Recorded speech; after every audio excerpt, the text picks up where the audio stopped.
నా పేరు రాగం శ్రీనివాస్ అండి. నా పేరు రాగం శ్రీనివాస్. మాది సిద్దిపేట జిల్లా, సిద్దిపేట అర్బన్ మండలం, రంగదాంపల్లి గ్రామం. మా కుటుంబానికి 13 ఎకరాలన్నర వ్యవసాయ భూమి ఉంది మా ఊర్లో. ఈరోజు నేను మీ ముందుకు రావడానికి గల ఒక కారణం, నేనే రాజకీయ పార్టీకి చెందినవాడినో లేకపోతే రాజకీయ వాళ్ళతో సంబంధం ఉన్నవాడినో కాదు. ఒక యాదవ సామాజిక వర్గానికి చెందినవాడిని, ఒక బీసీ రైతు బిడ్డగా మీ ముందుకు వచ్చిన.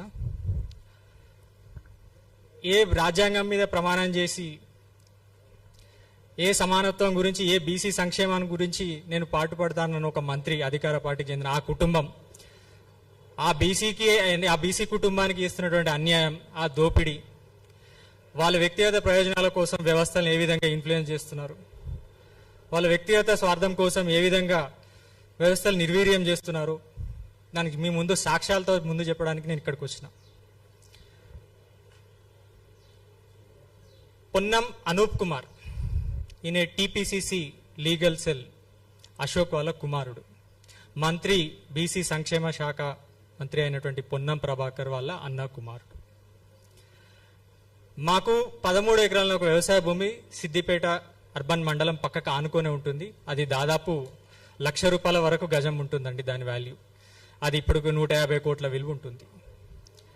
అది మా తాత, తండ్రి, మా తల్లి ఇప్పటి వరకు పశువుల పాలు విండుకుంటూ, మా కులవృత్తిని నమ్ముకుంటూ, వ్యవసాయం చేసుకుంటూ ఈ రోజు వరకు మీరు వచ్చినా తెలిసిపోతుంది. ఒక 70 సంవత్సరాలకు తక్కువే కాకుండా, ఒక ఎక్కువే ఉంటుంది కానీ తక్కువ కాకుండా, ప్రతి చెట్టు పుట్ట చుట్టుపక్కల ఉన్నవాళ్ళు, ఆ ఊర్లో ఉన్నవాళ్ళు సాక్షులుగా ఉంటారు.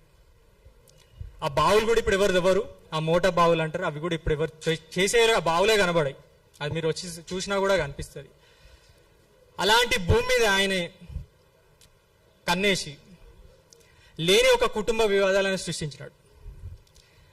ఈ భూమి ఎందుకు వచ్చింది, ఈ పంచాయతీ ఎందుకు వచ్చింది, ఏ విధంగా సృష్టించబడింది అంటే, ఆయన మంత్రి అయిన తర్వాత వచ్చింది ఇంత వివాదం. మేము ఈ రోడ్ల మీదకి ఎందుకు వచ్చినాం, ఈ మైకులు పట్టుకొని మీ ముందుకు ఎందుకు వచ్చినాం అనే ప్రశ్న వస్తే, ఆయన ఆ భూమి మీద దృష్టి పెట్టిండు కాబట్టి, ఆయన మంత్రి అయిండు కాబట్టి, ఆయన చెప్పినట్టు అధికారులు అందరూ వింటారు కాబట్టి, ఆయన ఎట్లా అంటే అట్లా సరే అనే వ్యక్తులు ఉన్నారు కాబట్టి, వాళ్ళ ద్వారా లేని వివాదాలు ఎట్లా సృష్టించారు, లేని సాక్ష్యాలు ఏ విధంగా సృష్టించారు అనేది సాక్ష్యాలతో సహా మీ ముందు పెడతాను. నేను ఒక 5 నిమిషాలు మీరు నాకు సమయం ఇస్తే ఓపికతో 5 నిమిషాల్లో చెప్పిస్తా. మా తాత ఈ ఆస్తికి మొత్తానికి కాదనేది ఏమీ లేదు. మా ముత్తాత గారు అంటే నా గ్రేట్ గ్రాండ్ ఫాదర్ రాగం మల్లయ్య గారు, ఆయన వరంగల్ వాస్తవ్యులు, ఇక్కడ కాదు. ఆయన అజంజాహీ మిల్, నిజాం ప్రభుత్వం యొక్క అజంజాహీ మిల్లో ఆయన ఉద్యోగి. ఆయన రిటైర్ అయిన తర్వాత మా తాతగారు కూడా కొద్ది కాలం అందులో ఉద్యోగం కూడా చేశారు. మా తాతగారు రాగం ఎమ్మెల్యే, ఆయనకు 5 కుమారులు. ఆయన కూడా అక్కడ ఉద్యోగం చేశారు, కమ్యూనిస్ట్ ఉద్యమాల్లో పాల్గొన్నాడు, మిల్లు సంక్షేమం కోసం పాటుపడ్డాడు. 1960లో ఈ భూమి ఆయన సంపాదించడం జరిగింది ఆయన రిటైర్మెంట్ డబ్బులతో. ఆయన పాటు వరంగల్లో కూడా ఆయన ఆస్తులు సంపాదించాడు. 1960లోనే మా తాతగారిని ఇక్కడ పంపించడం జరిగింది ఆయన్ని. అప్పటి కట్టిన కరెంటు బిల్లులు, అప్పుడు కట్టిన భూమి శిస్తులు కూడా ఇప్పుడు ఎవరి దగ్గర ఉండవు.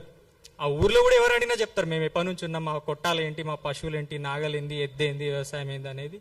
ఆ పరంపరంగా మా తండ్రి, మా నాన్న నుంచి ఇప్పటి వరకు మా వరకు అది ఎప్పుడు సాగుబడి చేస్తున్నామా లేదని చెప్తారు.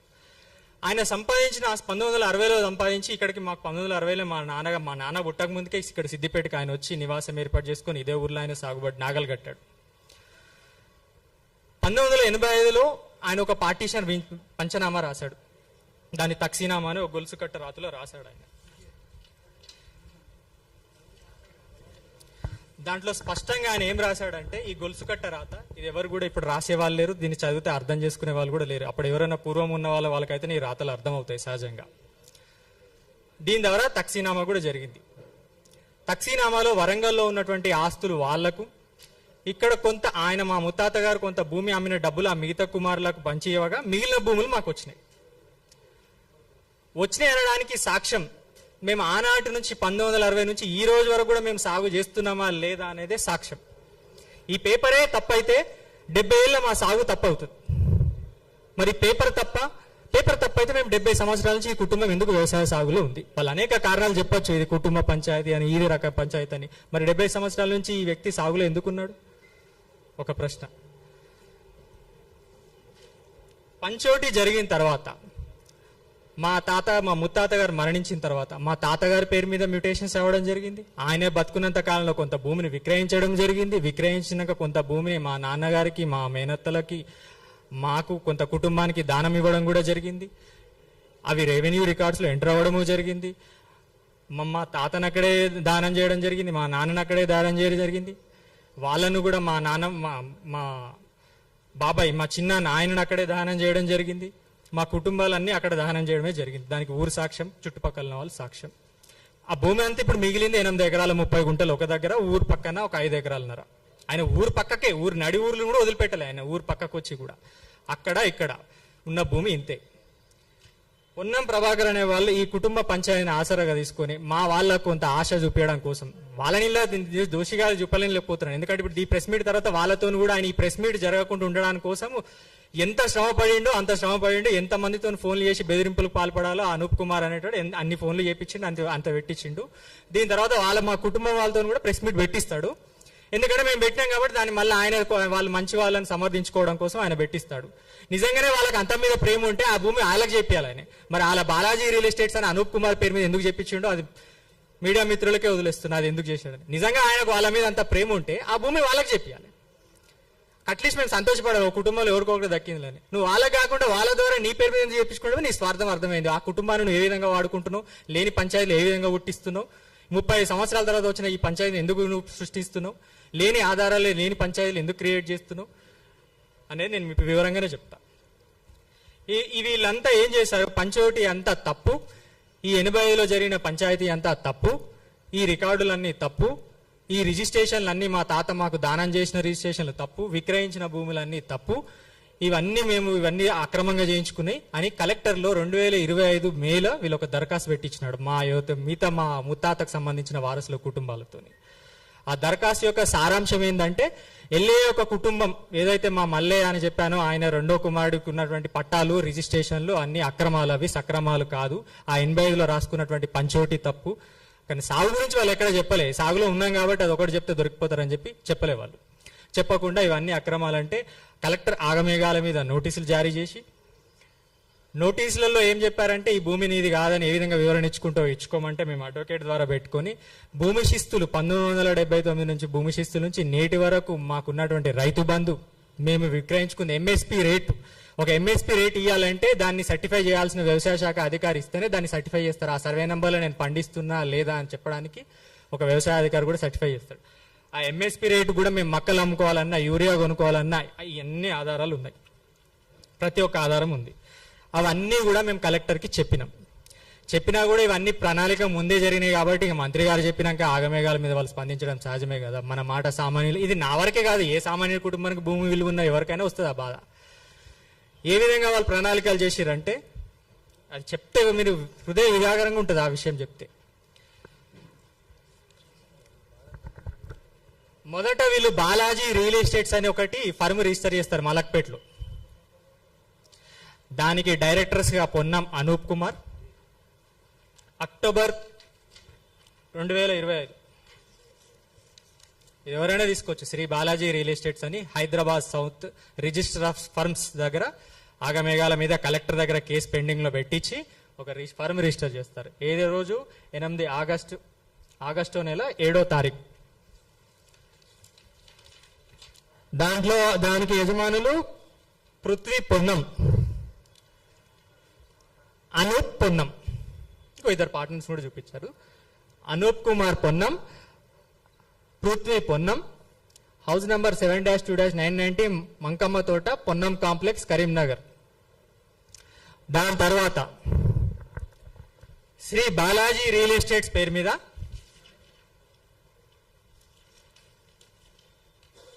ఈ భూములన్నీ బదలాయించబడతాయి. మొదట మా కుటుంబం యొక్క రికార్డు లేని వాళ్ళకి రికార్డు ఇచ్చేసి 16 ఎకరాలు, మోకా మీద 8 ఎకరాల 30 గుంటలుంటే ఆయన 16 ఎకరాల వ్యవసాయ భూమి కింద భూభారతిలో ఎంట్రీస్ చేపించి ఇదిగో చూడండి, Ponnam Anoop Kumar authorized by Shri Balaji real estates Karimnagar పేరు మీద 16 ఎకరాల భూమి భూభారతి ద్వారా రిజిస్ట్రేషన్ చేయించుకుంటారు. ఇదంతా ఇక్కడ కలెక్టర్ దగ్గర పెండింగ్ లో ఉండగానే, మ్యాటర్ ఉండగానే ఫర్మ్ రిజిస్ట్రేషన్ అవుతుంది.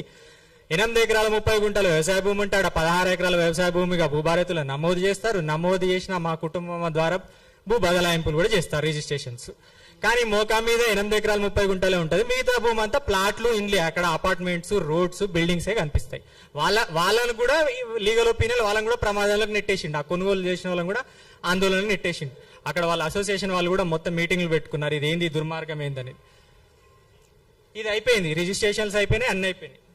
డిసెంబర్ నెలలో ఆగమేఘాల మీద అయిపోగానే మీ నమోదులు అన్నీ చెల్లబడవు, మీ నమోదులన్నీ ఇల్లీగల్, మీరు ఒక్కరు పంచోటి చేసుకోబడలేదు, ఈ పంచోటి కాని ఆస్తులు మీకు ఒక్కటి ఎట్లా జరుగుతాయి అని కలెక్టర్ గారు ఆగమేఘాల మీద ఉత్తర్వులు జారీ చేస్తారు. ఇది అయిపోగానే, ఈ తతంగం అంతా అయిపోగానే ఉత్తర్వులు జారీ చేస్తారు.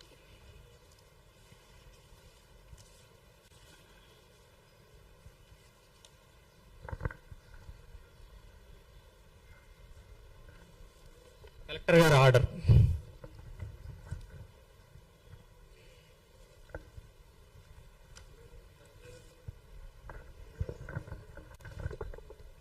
ఐదు 12/2025 ఈమె 28 ఎకరాల 34 గుంటలకు పట్టా ఇచ్చేస్తుంది. అక్కడ భూమి వాస్తవికానికి పోతే అక్కడ పంచనామా చేసిరా, అక్కడ మోకా మీద ల్యాండ్స్ ఉన్నాయా లేవా, ఇప్పటికి కూడా ఛాలెంజ్ అయ్యింది. మోకా మీదకి వెళ్ళిన తర్వాత ఎన్ని ఎకరాలు ఈమె ఇచ్చిన ప్రకారం భూములు ఉన్నాయా, లేకపోతే అక్కడ బిల్డింగ్లు, అపార్ట్మెంట్లు ఉన్నాయా, మీరే సాక్ష్యం చూస్తారు.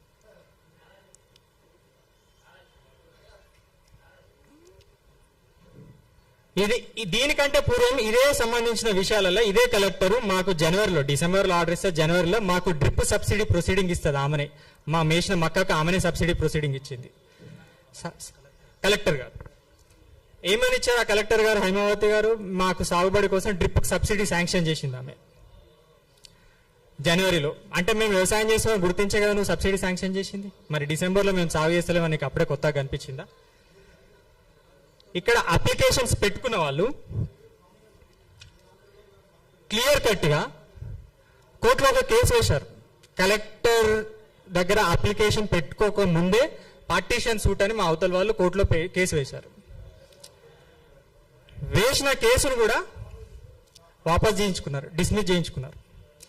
ఇది నిజంగా కుటుంబ పంచాయతీ అని వాళ్ళు సమర్థించుకుంటే, ఇది నిజంగా వాటాల పంచాయతీ అని వాళ్ళు సమర్థించుకుంటే పార్టీషన్ కేసును ఎందుకు వాపస్ పెట్టుకోవాలి? మీరు ఫర్మ్ రిజిస్ట్రేషన్ కాగానే కేసు వాపస్ తీసుకుంటారు, కేసు వాపస్ తీసుకోగానే భూములు రిజిస్ట్రేషన్ చేస్తారు, భూములు రిజిస్ట్రేషన్ అయిపోగానే కలెక్టర్ ఆర్డర్ ఇస్తారు. గమనించాల్సిన విషయం దయచేసి ఇది. ఫస్ట్ ఫర్మ్ రిజిస్ట్రేషన్ అవుతుంది, ఫర్మ్ రిజిస్టర్ కాగానే పార్టీషన్ సూట్, కోర్టులో ఉన్న కుటుంబ పార్టీషన్ సూట్ విత్డ్రా పెట్టేసుకుంటారు. ఎవరైతే న్యాయస్థానానికి వెళ్ళి న్యాయం చేయమని వెళ్తారో వాళ్ళే ఈ కేసు వాపస్ తీసుకుంటారు. ఎవరైతే న్యాయస్థానానికి వెళ్ళి మాకు న్యాయం చేయమని అన్నారో వాళ్ళే వాపస్ తీసుకుంటారు. వాళ్ళు అక్కడే ఉన్నారు, ఎదురుగానే ఉన్నారు, వాళ్ళు కూడా దీని తర్వాత మాట్లాడతారు, వాపస్ తీసుకుంటారు. ఓకే ఓకే, ఫర్మ్ రిజిస్ట్రేషన్ అయిపోతుంది, కోర్టులో ఉన్న పంచోటి కేసు వాపస్ తీసుకుంటారు, దాని తర్వాత రిజిస్ట్రేషన్ బదలాయింపు జరుగుతుంది, దాని తర్వాత ఆగమేఘాల మీద కలెక్టర్ ఆర్డర్లు పాస్ చేస్తుంది. కలెక్టర్ ఆర్డర్ పాస్ చేసిన తర్వాత బాలాజీ రియల్ ఎస్టేట్స్ అనే వ్యక్తి నా మీద ఇంజంక్షన్ సూట్ ఫైల్ చేస్తాడు మా కుటుంబం మీద. ఏమి కలెక్టర్ ఆర్డర్ని బేస్ చేసుకుని ఈ భూమి మీద మాకు ఇంజంక్షన్ గ్రాంట్ చేయాలని చెప్పేసి ఒక ఆర్డర్ పాస్ చేస్తాడు, ఒక నోటీస్ ఇష్యూ చేస్తాడు. సారీ, ఆగమేఘాల మీద ఈ నోటీస్ రాగానే మీరు గమనించాలి, ఆర్డీఓ ఎక్కడైనా ప్రభుత్వ భూములు, ఆర్డీఓ ఎప్పుడు కేసు పెడతాడండి? ఎక్కడైనా ప్రభుత్వ భూములు కబ్జా చేస్తే ఎవరైనా కేసులు పెడతారు ఎక్కడైనా సహజంగా. ఇదే ఆర్డీఓ నా మీద ఈ ప్రైవేట్ భూములలో నేను అడ్డుపడుతున్నా అని చెప్పేసి కేసులు పెడతాడండి ఆర్డీఓ నా మీద. ఆర్డీఓ యొక్క కంప్లైంట్ వినాలండి. P Sadanandam, revenue divisional officer. గమనించాలండి దయచేసి, ఇది ఒక న్యూస్ చూడండి మీరు. రాత్రికి రాత్రే సదానందం ఆర్డీఓ నా మీద కంప్లైంట్ ఇస్తాడు. ఏమని? బాలాజీ రియల్ ఎస్టేట్ అనే వ్యక్తి ఆయనకు అప్లికేషన్ పెట్టుకున్నాడంట. ఆ అప్లికేషన్ పెట్టుకున్న వ్యక్తికి నేను భూమి కబ్జాకు రాణిస్తలేనట, ఆయన భూమి అంటది, ఆయన భూమికి హద్దురాలు బాతనిస్తలేనట, ఆ భూమి ఆయన స్వాధీనపరచుకోవడానికి నేను సహకరిస్తలేనట అని చెప్పేసి సదానందము ఏసీపీకి కంప్లైంట్ ఇస్తాడు. ఏసీపీ కంప్లైంట్ పోగానే ఆగమేఘాల మీద ఏసీపీ సిఐకి ఫార్వర్డ్ చేస్తాడు కేసు. సిఐ ఆగమేఘాల మీద రాత్రి 9 గంటలకు బెడ్రూమ్లోకి వచ్చి నన్ను పట్టుకొని ఈడ్చుకొని వెళ్ళి 3 టౌన్ పోలీస్ స్టేషన్లో సీసీ ఫుటేజ్తో సహా ఉంటాయండి, సీసీ ఫుటేజ్తో సహా ఉంటాయి. ఆర్టీఓ కంప్లైంట్ మీద ఏసీపీ ఆగమేఘాల మీద స్పందిస్తాడు, ఏసీపీ ఆగమేఘాల మెమో జారీ చేస్తాడు, మెమో నెంబర్ కూడా ఉంది ఇక్కడ, ఏసీపీ మెమో జారీ చేసినట్టు 3 టౌన్ ఫార్వర్డ్ అవుతుంది. 3 టౌన్ నుంచి సిఐ ఆగమేఘాల మీద 20 మంది పోలీస్ ఎస్కార్ట్ వేసుకొని మా ఇంటికి వస్తాడు. ఇంటికి వచ్చి మా అమ్మను నన్ను మా బాబాయ్ని ఈడ్చుకెళ్ళి పోలీస్ స్టేషన్లో 9 గంటల రాత్రి తీసుకెళ్లి 12:30 గంటల వరకు ఉంచుకున్నారండి. మా బంధువులందరూ 30 మంది వచ్చి పోలీస్ స్టేషన్ మీద ధర్నా చేస్తే సీసీ ఫుటేజ్ ఉంటాయి, అబద్ధాలు చెప్పాల్సిన అవసరం లేదు. ఇది ఆర్డీఓ కంప్లైంట్ ఇచ్చినటువంటి crime number 83 of 2026 P. Sadanandam, Revenue Divisional Office, Siddipet, stating that 14(3) about a petition was forwarded to the police station through ACP Siddipet via memo number 217 of memo ACP Siddipet 2025 regarding obstruction caused by the official survey work at meter. ఎవరికి abstraction చేసినంటే నేను ప్రభుత్వ భూమికి abstraction చేసినాను. చూపిస్తారా, నిరూపిస్తారా? మీరు ఒక్క ప్రభుత్వ భూమికి అబ్జర్వేషన్ల మీద ఈ విధంగా పోలీస్ స్టేషన్ చేసి పెట్టి ఆగమేఘాల మీద స్పందిస్తురా?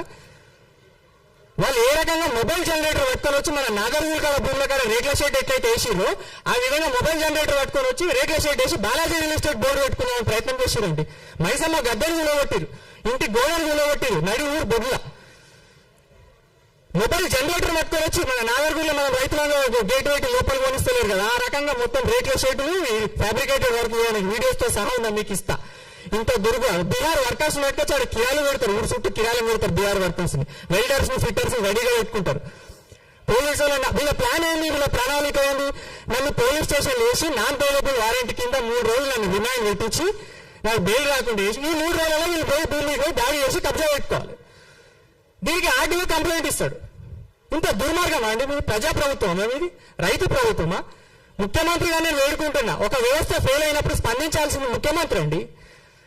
జిల్లా వ్యవస్థ అధికారులు ఫెయిల్ అవుతారు, గ్రౌండ్ లెవెల్లో ఒక అధికారి ఫెయిల్ అయితే దాని పై అధికారి, ఆ పై అధికారి పని చేయకపోతే జిల్లా స్థాయికి వెళ్తాం. ఆ జిల్లా స్థాయికి పని చేయకపోతే ఎవరు స్పందిస్తాడు? ఒక మంత్రి స్పందించాలి. ఆ మంత్రి అన్యాయం చేసినప్పుడు ఎవరు స్పందిస్తారండి? దేశానికి రాజు అయినా ఒకటే, మంత్రి అయినా ఒక, ముఖ్యమంత్రి అయినా ఒకటే. ఇంకంటే రాజులు అంటే స్పందించరండి. పిల్లలకి ఏమైనా అన్యాయం జరిగితే వాళ్ళనే శిక్షలు వేసారు. అంతకంటే ఘోరం అండి మన ప్రజాప్రభుత్వంలో. ఇది ప్రజాస్వామ్యమా? ఏ ప్రమాణం చేసి మీరు వచ్చి వ్యవస్థ నిర్వీర్యం మీ వ్యక్తిగత స్వార్థాల కోసమా? మీ వ్యవస్థలో ఆడుకుంటుంది కలెక్టర్లందరూ మీకు ఊడిగం చేయడానికి కోసమా? మీరు ప్రభుత్వ సొమ్ము నిన్న చాలకుండా మా భూముల మీద వాడాలా? మీకు 100 భూములు ఉంటాయి, 100 జాగాలు ఉంటాయి కదా, మాకేముందండి మా ఆధారము? ఒక కుటుంబం ఇలా బజార్కి వచ్చింది, ఒక కుటుంబ పంచాయతీ ఎందుకు చిత్రీకరించండి? మీరు మంత్రులు అయినందుకేనా? మీ మంత్రులు అయిన పాపానికేనా? మీ కుటుంబం ఇంత మంత్రులు, మీ కుటుంబాలు వచ్చి ఏ ఆధారంతో పనిచేస్తున్నారు? మంత్రి అయిన అహంకారమే కదా మీకు. ఈ మంత్రి చెప్పినట్టు అధికారులు వింటారనే కదా. వీడు ఎక్కడికి పోడు, వీళ్ళు పక్కపచ్చ మనిషి, వీళ్ళు ఎవరు దేకరని చెప్పడానికి కదా మీ ఎంత ఉద్దేశం? ఇదే కలెక్టర్ ఇట్లాంటి సంబంధించిన కేసులలో ఒక 10 కేసులలో ఆయన ఏమని రాస్తుందో తెలుసా అండి? ఈ కోర్టుకు ఈ కలెక్టర్ అధికారికి సిమిలర్ ఇదే, కాకపోతే అక్కడ 5 లక్షలు 10 లక్షల ఎకరం ఉన్న భూములు, ఇవి కోట్లలో భూములు కాబట్టి ఆమె ఆలోచన విధానం వేరే ఉంటుంది అన్నట్టు. ఇదే ఒక నారాయణరావుపేట మండలి ఇరుకోడ్ విలేజ్ దగ్గర ఒక భూమికి సంబంధించిన ఏం రాస్తుంది అంటే, there are multiple transactions took away by registrations over the so and so subject land. The matter needs to be resolved in the competent civil court only. Accordingly, the matter is disposed of with a direction to the both parties to get matter resolved in the competent civil court అంటది. మరి ఇక్కడ competent civil court పనిచేస్తలేదా నీకు? అంటే ఇక్కడ ఏ రకంగా పనిచేస్తున్నాడు? Influence మీద పనిచేస్తున్నాడు అన్నట్టు, మీరు రికమెండేషన్ మీద పనిచేస్తున్నట్టు, మీరు నియమాలు నిబంధనలు చట్టాలకు అనుగుణంగా డ్యూటీ చేస్తలేరు అన్నట్టు. మాకెవరు మమ్మల్ని ఇన్ఫ్లుయెన్స్ చేస్తారు, మాకెవరు లాలూచి చేస్తారు, మమ్మల్ని ఎవరికి రికమెండేషన్ చేస్తారు, ఆధారంగా పనిచేస్తారు అన్నట్టు. ఇదే వాళ్ళ 10 కేసులలో మీరేమో కోర్టుకు వెళ్ళమని రాస్తారు. ఇక్కడనేమో ఉన్న కేసు వాళ్ళు విడ్రా పెట్టుకుంటారు, డిస్మిస్, పార్టీషన్ సూట్ డిస్మిస్ అయిన కేసు వాపస్ పెట్టించుకొని వాళ్ళ చేతిలో డిస్మిస్ చేయించుకొని తీర్పులు రాపించుకుంటారు. మరి ఇలా కోర్టు పనిచేస్తలేదా? మీరే అంటున్నారు ఇది కుటుంబ పంచాయతీ అని. మరి కుటుంబ పంచాయతీ అయితే కోర్టులు ఏలుస్తుందో తెలుసా? నిజాం ప్రభుత్వం అసలు, నిజాం వారసులు అసలు కోర్టులలో కొట్లాడుకుంటారు. మరి అంతకంటే హీనమా? మరి అక్కడ ఎందుకు కోర్టులు పనిచేస్తున్నాయి, ఇక్కడ కోర్టులు ఎందుకు పనిచేస్తున్నాయి? మరి మీరు చెప్పాలి కదా, కోర్టుకి వెళ్ళి నేర్చుకోమని చెప్పాలి కదా. మరి పొన్నం ప్రభాకర్ మనుషులకు, వాళ్ళ కుటుంబాలకు, మా కుటుంబం మీద అంత ప్రేమ ఉంటే ఆ కుటుంబానికి మా అవతల వ్యక్తి కుటుంబాలకన్నా పేరు మార్పిడి చెప్పాలి, వాళ్ళ పేరు మీద మా పేరు తీసి చెప్పించి. మరి మీ పేరు మీద మార్పిడి చేసుకున్నారు. మీకు అంత ప్రేమ ఉంటే వాళ్ళ మీద వాళ్ళ పేరు ఎందుకు ఎప్పిలేదు? ఇలా వాళ్ళని దోషం అంటలేదు, వాళ్ళకు 10 రూపాయలు ఆశ పెట్టి వాళ్ళ నయానో భయానో వాళ్ళకి ఇచ్చి మీరు వాళ్ళని వంగపరుచుకున్నారు, అంతే, ఏం లేదు. ఇదే వ్యక్తులు పార్టీషన్ కాలేదంటారండి. కలెక్టర్ దగ్గర అప్లికేషన్ పెట్టుకున్న వాళ్ళందరూ రేపు వాళ్ళు ఇప్పుడు దీని తర్వాత వాళ్ళు వివరణిస్తారు కాబట్టి నేను ముందే చెప్తున్నాను. ఎవరైతే కలెక్టర్ దగ్గర ఒక 10 మంది మరి ఇదే కలెక్టరు మా ముత్తాత గారికి 5 కొడుకులు ఒక కూతురండి. ఇప్పుడు వాళ్ళంతా వారసుల సంఖ్య తీసుకుంటే 40-50 మంది ఉంటారు. మరి 40-50 మందికి నేను నోటీస్ ఇవ్వచ్చు కదా. మీరు నిజంగా మీరు పంచుకున్నారా లేదని ప్రతి వ్యక్తి మీరు ఇవ్వచ్చు కదా. ఇదే కోర్టు అయితే అందరికి నోటీసులు ఇస్తారు. మీరు ఎవరికి నోటీసులు ఇవ్వలేదు. ఒక 10 మంది కుటుంబంలో ఒకరిద్దరితో అప్లికేషన్ పెట్టించుకొని మీరు తీర్పులు రాసేస్తారు. ఆ తీర్పులు ఎట్లుంటాయి? పేపర్ మీద ఒకటి ఉంటుంది, వాస్తవం మీద ఒకటి ఉంటుంది. రికార్డులలో ఒకటి ఉంటుంది, వాస్తవం మీద ఒకటి ఉంటుంది. పేపర్ మీద 28 ఎకరాలు అంటారు, వాస్తవం మీద 8 ఎకరాలు 30 గుంటలు ఉంటుంది. రికార్డులనేమో వ్యవసాయ భూములను కింద నమోదు చేస్తారు, వాస్తవం కోతనేమో అక్కడ 8 ఎకరాలు 30 గుంటలు వ్యవసాయం తప్పిస్తే ఆడ అపార్ట్మెంట్లు, బిల్డింగ్లు, కాలనీస్ ఉంటాయి. మీరు చెప్పిన దానికి గ్రౌండ్ లో రిఫ్లెక్ట్ అవ్వాలి కదా. మేము ఏమైతే చెప్తున్నామో అది వాస్తవికంగా ప్రతిబింబింపు కావాలి కదా. అది అక్కడ అది ఎందుకు జరుగుతలేదు? మరి ఒక సర్వే మీరు ఎందుకు చేయట్లేదు?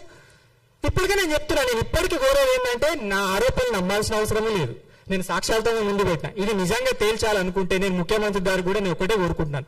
నేను ఈ విషయం మీద డిఓపిటీగా కూడా కంప్లైంట్ ఇవ్వబోతున్నాను. దీనికి సంబంధించిన న్యాయ వ్యవస్థలు కానీ అధికార వ్యవస్థలు కానీ వాళ్ళందరికీ నేను కంప్లైంట్ ఇస్తా.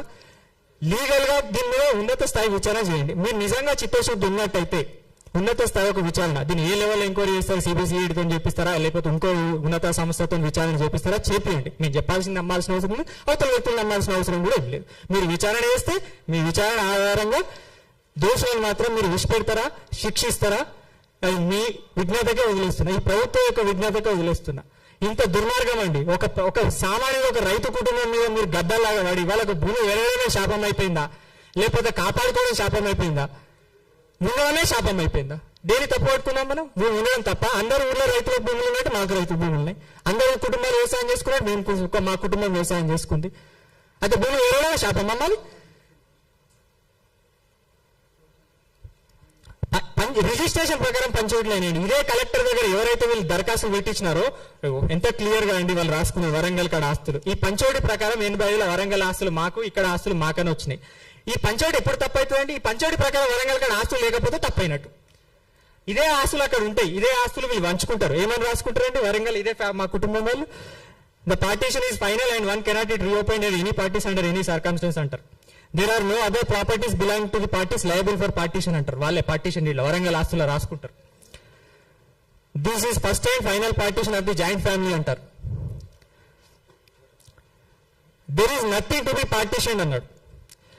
The above parties have settled all accounts of joint family properties by executing this partition deed and there is nothing to be partitioned అన్నాడు. There is nothing to be partitioned అంటే అర్థం ఏంటండి?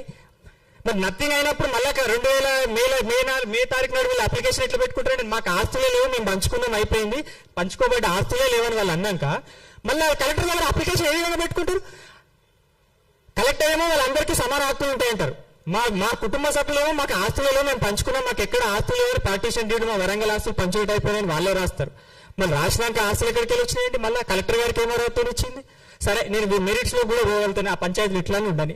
సరే నేను ప్రకారంగా ఈ ప్రకారం చూపించిన ఇది ఎంతవరకు న్యాయమని న్యాయ వ్యవస్థ నిర్ణయిస్తుంది. ఓకే, మరి కలెక్టర్ గారు సివిల్ కోర్టులో తెలుసుకోకుండా మీ ఆమెలో 28 ఎకరాలు 5 భాగాలు ఇస్తా ఉంటాయని చెప్పేసి అన్ని తీర్పు రాసేసిందండి. ఎవరికి నోటీసులు ఇచ్చినావా? కుటుంబంలో మొత్తం కుటుంబాలకు 40 మందికి నేను నోటీసులు ఇచ్చినావా?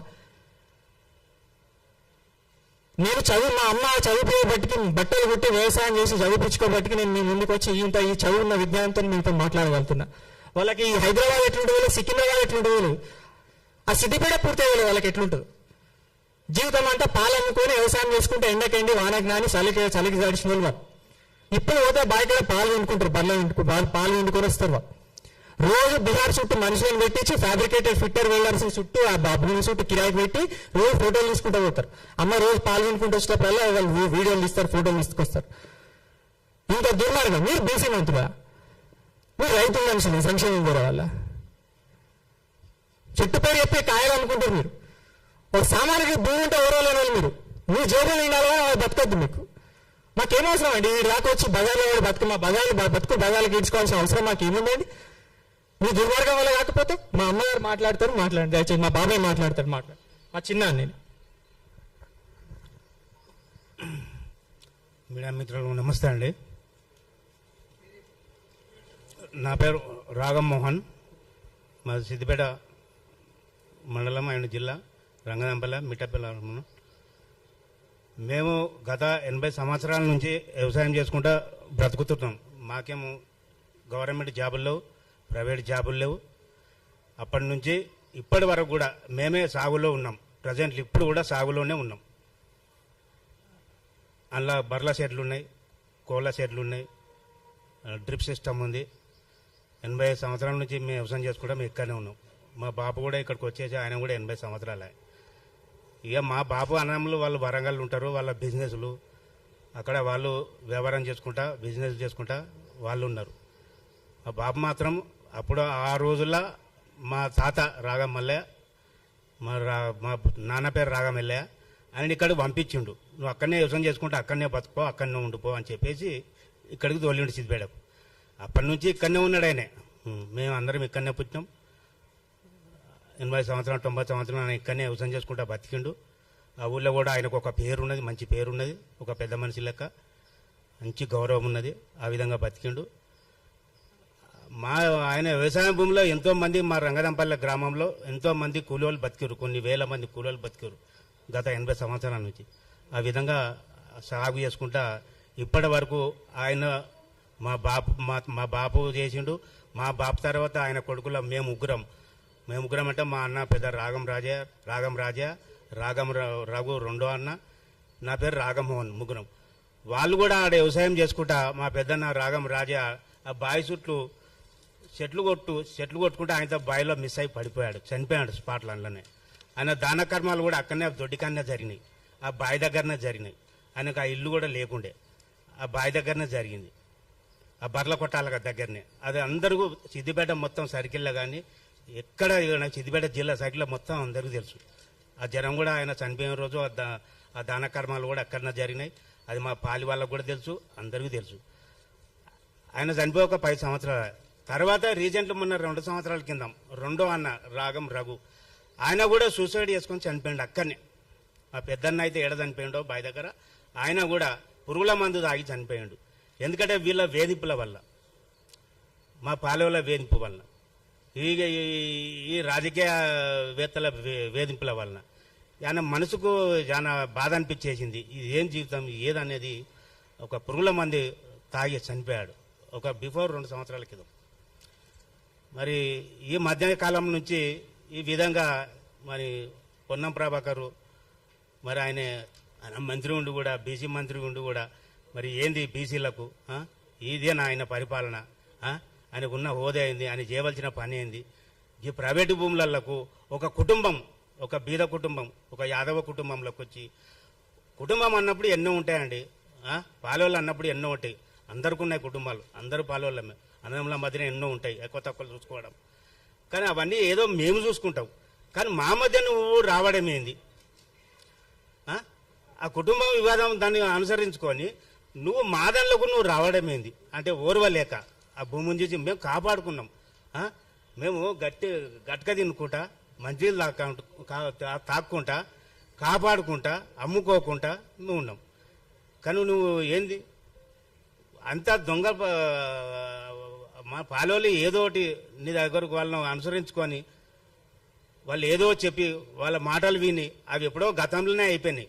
మా తాతగారు రాగమల్ల అప్పుడే 85లోనే మా పంచోడు ఇప్పుడు మా అబ్బాయి చూపించినట్టు అది ఎప్పుడో అయిపోయింది. అది అక్కడ వాళ్ళకి అయిపోయింది, ఇక్కడ మాకు వచ్చేసింది, మా బాబుకి వచ్చేసింది సిద్దిపేటలో ల్యాండ్. అప్పటికే కొంత ఆయన బతుకున్నప్పుడు కొంత అమ్మిండు, వాళ్ళకి ఇచ్చేసిండు వరంగల్. మిగతా భూమి మా నాన్నగారికి రాసి ఇచ్చేసిండు. పంచోన్నామకాది ఇప్పటికీ ఉండదు మా దగ్గర. మరి ఆ విధంగా మేము అప్పటి నుంచి ఇంతవరకు ఎవ్వరు ఇన్వాల్వ్ కాలే, ఏ రాజకీయ నాయకులు ఇన్వాల్వ్ కాలే. కాకపోతే మా కుటుంబంలో మేమే అది వాళ్ళు ఏదైనా అప్లికేషన్లు ఇవ్వడం ఆడి ఎంఆర్ఓ ఆఫీసులో, ఆడిఓ ఆఫీసులో, కలెక్టర్ ఆఫీసులో ఇవి నడుస్తూనే ఉన్నాయి అంత మటుకే. కానీ ఈ రాజకీయ నాయకులు ఎవ్వరు మా మధ్యన ఇంతవరకు ఎవరు రాలే. ఇప్పుడు వచ్చింది ఫస్ట్ ఈయననే, పొన్నం ప్రభాకర్ గారు. పొన్నం ప్రభాకర్ అన్న ఆయన అశోక్ కొడుకు పేరు మీద అంతా దొంగ రిజిస్టర్లు చేసుకున్నారు. అంతా వాళ్ళు చెప్పినట్టు అధికారులు వాళ్ళు సహకరించారు. ఏమన్నా అంటే వాళ్ళకు కూడా అడిగితే ఇట్లట చేస్తారంటే మళ్ళీ పోలీస్ డిపార్ట్మెంట్ కానీ, రెవెన్యూ డిపార్ట్మెంట్ కానీ, కలెక్టర్ కానీ అందరూ ఏం చేయమన్నా మాకు పైనుంచి మాకు ఫోర్స్ వస్తున్నాయి, మేమేం చేయాలి? మీరేంటో కోర్టులో చూసుకోండి, మాకు పైనుంచి ఫోర్స్ వస్తున్నాయి, మేమేం చేయాలని చెప్తుర్రు వాళ్ళు. అలాంటప్పుడు మేమేం చేయాలి? మా పరిస్థితి ఏంది? మరి ఇప్పటికైనా ముఖ్యమంత్రి రేవంత్ రెడ్డి గారిని కోరడం ఏమిటంటే మీరు మోకం మీదకి వచ్చి మీరు ఎంక్వైరీ చేయండి. ఒక పార్టీని మీరు ఒక ఎంక్వైరీ చేయించి మాకు సరైన న్యాయం చేయగలని చెప్పి మేము కోరుచున్నాం.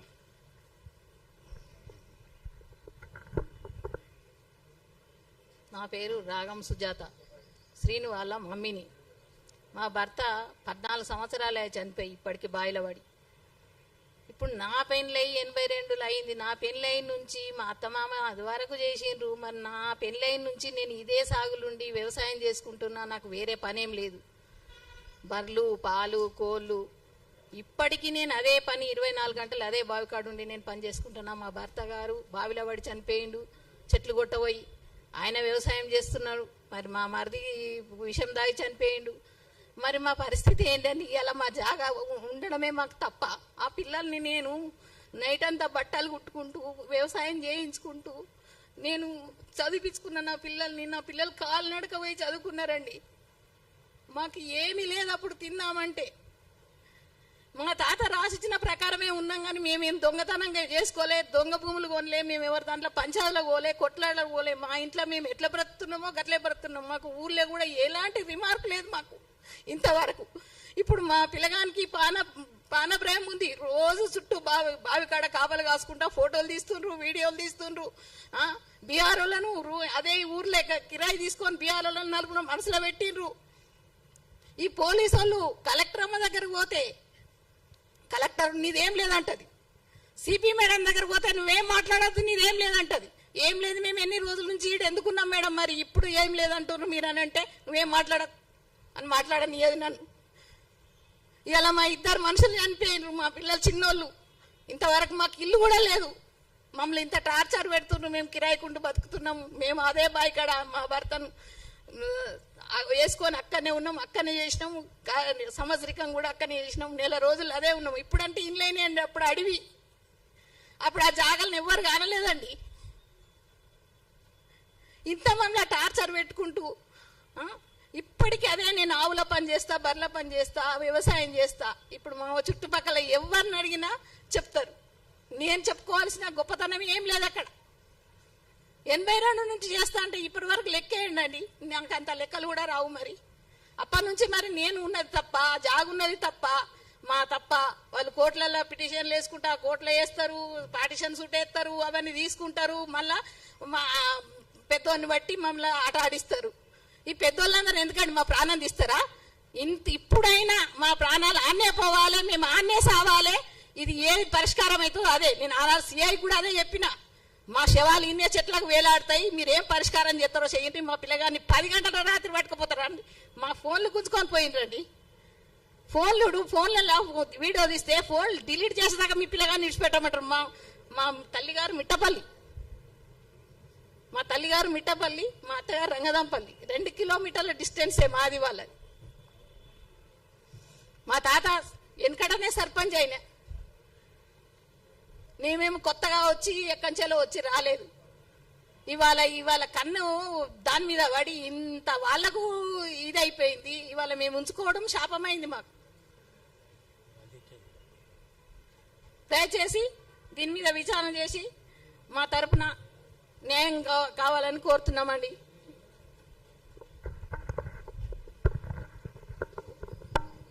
మీడియా మిత్రులకు ఇప్పుడు మీరందరూ media, electronic and print media మీ కళ్ళ ముందే జరిగింది దౌర్జన్యం. అంటే ప్రజాస్వామ్యబద్ధంగా ఒక సోమయాజిగూడ ప్రెస్ క్లబ్ లో బాధితులు తన యొక్క గోడును వెళ్ళబుచ్చుకునేందుకు నిన్న ఒక రోజు ముందుగా ఈ సమయానికి మా ఆవేదన వ్యక్తం చేసుకుంటామని చెప్పేసి స్లాట్ బుక్ చేసుకొని ఇక్కడికి వస్తే ఇదే సమయానికి వాళ్ళు వచ్చి గొడవ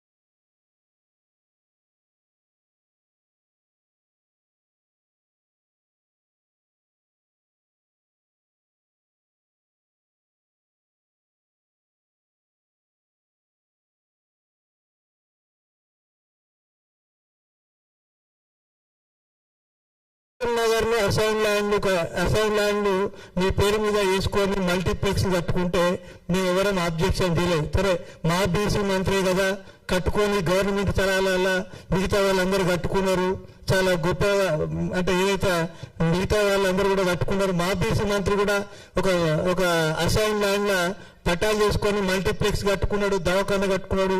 సరే ఓకే కట్టుకొని అని చెప్పేసి అనుకున్నాం. కానీ ఇలా మా పేదల భూములు ఇలా యాదవులు గొర్రెలు కాసుకొని బర్రెలు కాసుకొని ఎద్దు వ్యవసాయంతో వ్యవసాయం చేసుకున్నటువంటి ఒక సామాన్యుల భూములు ఎందుకు కబ్జా చేసుకుంటూ నీ మంత్రి ఇన్ఫ్లుయెన్స్ ఉండేది ఉంటే ఈ హైదరాబాద్ లో చుట్టుముట్టు అసైన్ ల్యాండ్ ఉంది, నువ్వు కూడా పట్టాలు చేసుకో, మేము ఎవరం అడిగాం, మేము సంఘాలుగా మేమేం ఆబ్జెక్షన్ చేయం, అరే మా బీసీ మంత్రి కదా చేసుకొని అని చెప్పేసి అంటాం. బీసీ మంత్రిగా ఉండి ఓ బీసీని ఊరు ఓ దళితుడు మంత్రి అయితే ఓ దళిత మంత్రిని కూడా ఊరు నువ్వెక్కడ నువ్వేం బీసీవో నాకు ఇప్పటికి కూడా అర్థమవుతలేదు. ఇక ఒక బీసీ మంత్రి చేయాల్సిన పనులు ఏమన్నా వీరిద్దరి మధ్యన ఏమైనా డిస్టర్బెన్స్ ఉంటే కూర్చొని మాట్లాడి సెటిల్మెంట్ చేయాలి, నువ్వు పెద్దరికాన్ని కాపాడుకోవాలి. కానీ ఇదేం పద్ధతి? ఈ దౌర్జన్యాన్ని చేయించుడు ఎక్కడిది? మా మీద ఫోన్లు చేయించి మాకు బెదిరింపులు ఎక్కడి?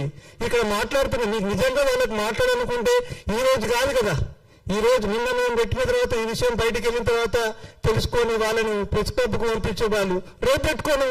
పొన్నం ప్రభాకర్ గౌడ్, అశోక్ గౌడ్, అనూప్ గౌడ్ మీరు ముగ్గురు వచ్చి మీరు పెట్టి పొద్దున ప్రెస్ మీట్ పెట్టుకుని మా అందరికి సమాధానం చేయండి.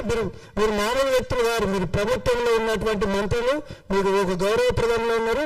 మా అందరికి కూడా మీరు మా బీసీలు అందరూ కూడా ఒక రిప్రజెంటేటివ్, అట్లాంటి రిప్రజెంటేటివ్ ఉన్న మీరు ఇంత అన్యాయం చేయడం చాలా బాధాకరం.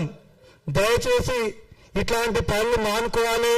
లేదంటే మేము రాష్ట్ర వ్యాప్తంగా నేను మళ్ళీ చెప్తున్నా, ఇప్పుడు ఈయన ఇట్లాంటి చర్యలు కూడా చేస్తారు. రేపు మమ్మల్ని కూడా అంటే ఈ కుటుంబంలో ఉన్న కలహాలను రేపు మా సంఘాలలో కూడా మా సంఘాల మిగతా సంఘాలకు కూడా ఫోన్ చేసి అరే మీరు నెక్స్ట్ ఇంకో వాళ్ళతో కూడా ప్రశ్నలు పెట్టే పరిస్థితులు ఏర్పాటు చేస్తున్నారు.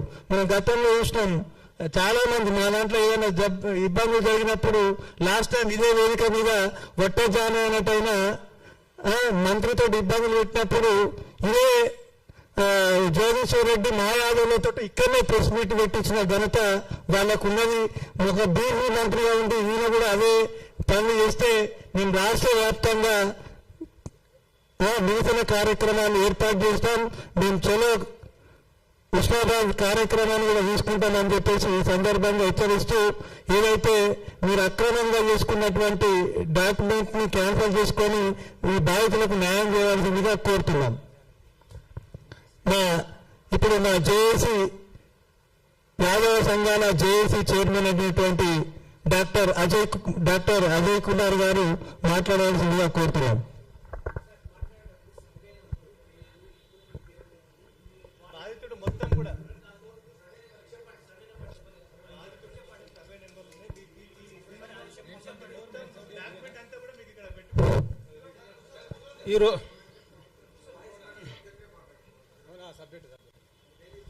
నా పేరు డాక్టర్ దాసరి అజయ్ కుమార్ యాదవ్.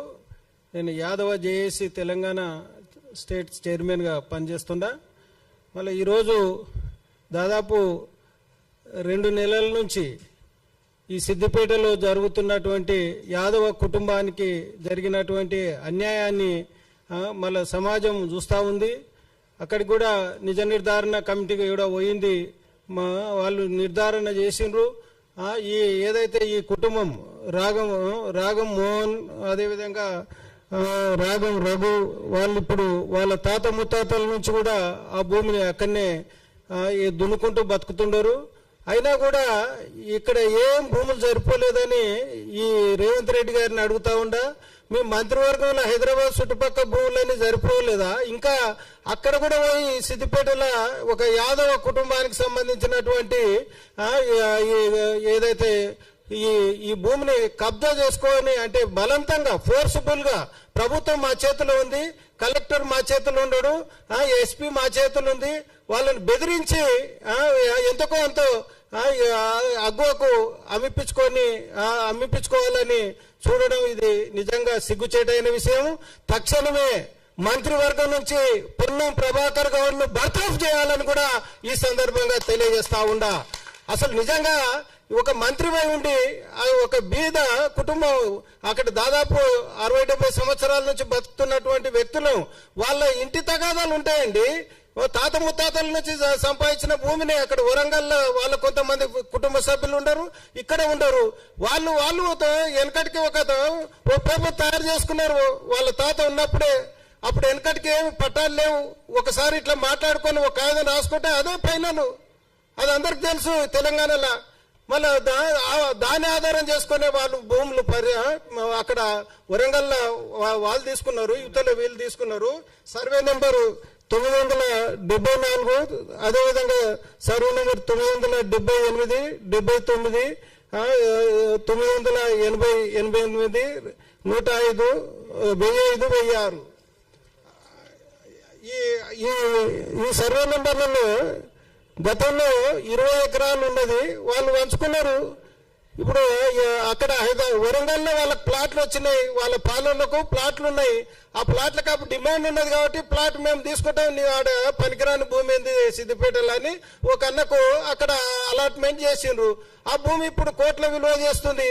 దానికి బాగా పరిష్కారం కోసము మేము పాలనము మేము ఇంకా తస్వ చేసుకోలేదని చెప్పి దాని అడ్డం పెట్టుకొని ఈ పొన్నం ప్రభాకర్ గౌడ్ మంత్రి గారి యొక్క శిష్యులు అక్కడ ఏది బాలాజీ కంపెనీ వాళ్ళ అన్న కొడుకు బాలాజీ రియల్ ఎస్టేట్ ఈరోజు కొనుగోలు చేసుకోవడం, దాని బలవంతంగా వాళ్ళ ఏడుకోడుకు వచ్చిన కాడికి చాలని వాళ్ళు అమ్ముకొని వాళ్ళతోన బలవంతంగా కలెక్టర్తో ఆర్డర్ తీసుకోవడం ఇది చట్ట విరుద్ధం. కలెక్టర్ల గారు కూడా మనవి చేస్తున్నాం, రేవంత్ రెడ్డి గారు కూడా ఈ సందర్భంగా డిమాండ్ చేస్తున్నాం. అయ్యా నువ్వు మంత్రివర్గంలో సభ్యులను ఇట్లా ఏదైతే సివిల్ కి సంబంధించినటువంటి భూ తగాదాల్లో పాల్గొనొద్దని చెప్పండి. మీరు చాలా చూస్తున్నాం మేము ఈ రాష్ట్రంలో కాంగ్రెస్ ప్రభుత్వం వచ్చినాక విపరీతమైనటువంటి భూముల కబ్జా జరుగుతూ ఉన్నాయి. అదేవిధంగా రైతులను ఇబ్బంది పెడతా ఉంటారు. ఇవన్నీ చేస్తూ సరిపోలేదని పేద రైతుకు అన్యాయం చేస్తే సహించేది లేదు. యాదవ చేసి తెలంగాణ మొత్తం కూడా ఈ కుటుంబానికి అండగా ఉంటుందని కూడా ఈ సందర్భంగా తెలియజేస్తా ఉన్నాం. మీరు నిజంగా పెద్ద మంచి అయితే వాళ్ళ కుటుంబాన్ని పిలిపించి అక్కడనే మీరు తస్వ చేయండి. మేము కూడా జేఏసీ తరఫున వస్తాము, సిద్దిపేటలోనే అక్కడ కూర్చొని మాట్లాడతాం. మళ్ళీ మీరు సిద్ధంగా ఉండరా అని కూడా పొన్నం ప్రభాకర్ గౌడ్ ను ఈ సందర్భంగా సవాల్ చేస్తా ఉండా. మీరు ఇంకొకసారి ఈ రియల్ ఎస్టేట్ దందలు పోయొద్దండి. మీరు కోట్ల రూపాయలు ఎగవేసి ఎన్నికై వచ్చి ఈ రోజు ఆ డబ్బును మళ్ళీ తిరిగి తీసుకోవడానికి ఎవరైతే పేద భూములను గుంజుకోవడమో, ఎక్కడైతే డిమాండ్ ఉన్నటువంటి భూముల వెంట ఓడి వాళ్ళకి అన్యాయం చేయడం ఏందండి? ఈరోజు వ్యాపారం చేసుకుంటుంటారు. మీరు ఏ పార్టీ వచ్చినా కూడా అదే పనిలో ఉండరు. కాబట్టి మేము జేఏసీ తరఫున పూర్తిగా ఈ కుటుంబానికి న్యాయం జరిగే వరకు జేఏసీ అండగా ఉంటుందని కూడా తెలియజేస్తున్నాం. పొన్నం ప్రభాకర్ గౌడ్ గారిని తక్షణమే రాజీనామా చేయి, నైతిక విలువలు పాటించి ఈ కుటుంబాన్ని న్యాయం జరిగే వరకు నువ్వు మంత్రివర్గంలో ఉండటానికి లేదని కూడా ఈ సందర్భంగా తెలియజేస్తా ఉన్నాం. మేము రేవంత్ రెడ్డి గారికి కోరుతా ఉన్నాం, గౌడ్లకు ఎవరికైనా ఇవ్వాలంటే ఇంకో గౌడ్కి మంత్రివర్గంలో స్థానం ఇవ్వండి, కానీ ఇట్లా భూదందాల్లో రియల్ ఎస్టేట్ దీంట్లో ఉన్నటువంటి పొన్నం ప్రభాకర్ గౌడ్ గారిని తక్షణమే బర్తరఫ్ చేయాలని కూడా జేఏసీ తరఫున డిమాండ్ చేస్తా ఉన్నాం.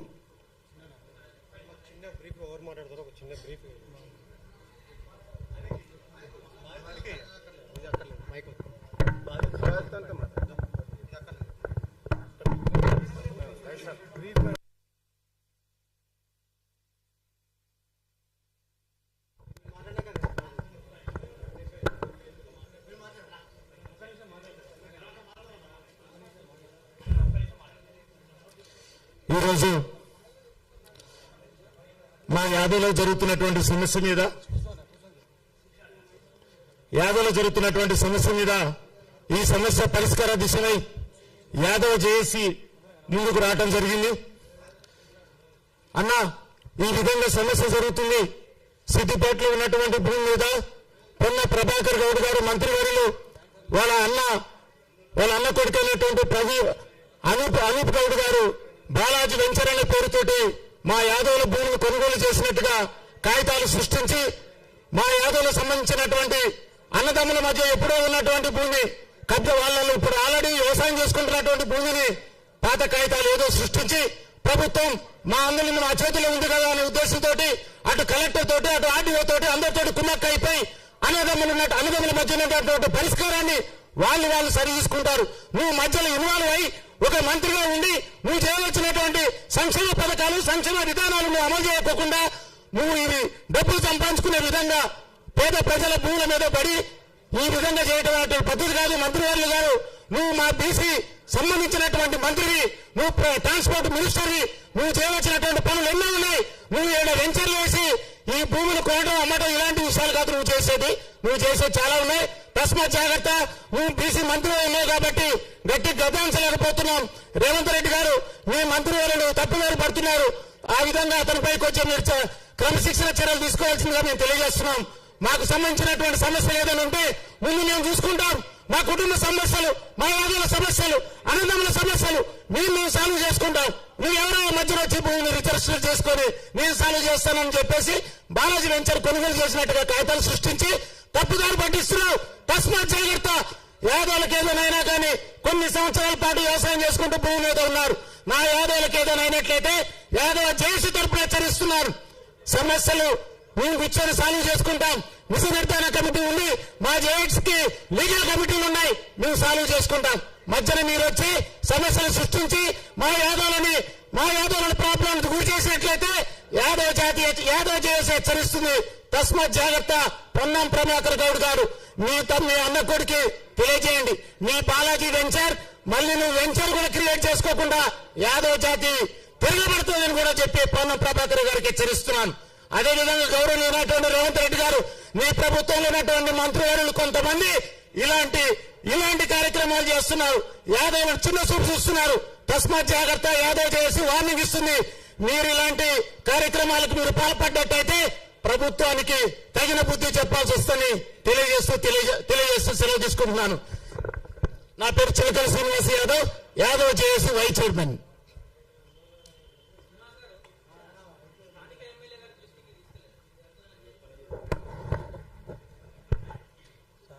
స్థానిక ఎమ్మెల్యే గారికి ఈ విషయం తెలుసండి.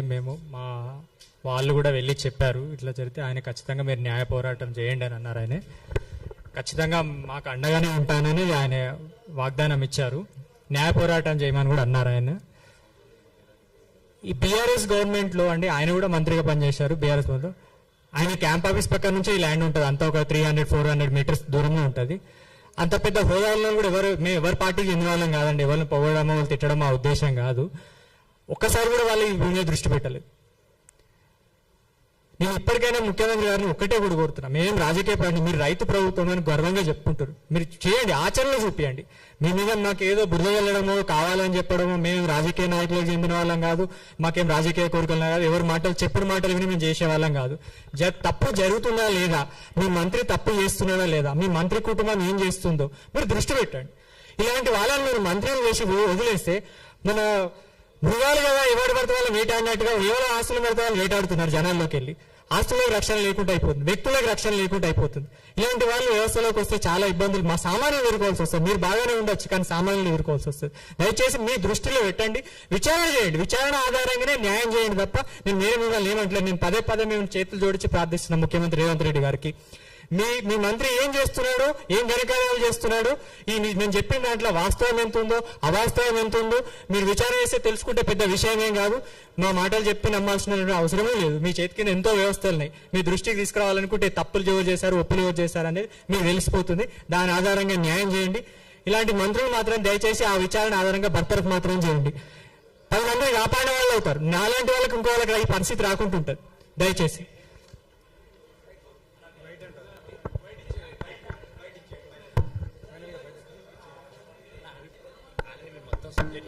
అవునా, ఇంకోరు మాట్లాడడానికి ఇంకో వర్షంకి వెళ్తుంది. మెయిన్ మీ డిమాండ్ ఏంది అంతా మొత్తం చెప్పారు కదా, బ్రీఫ్గా ఒక బయట ఇవ్వండి.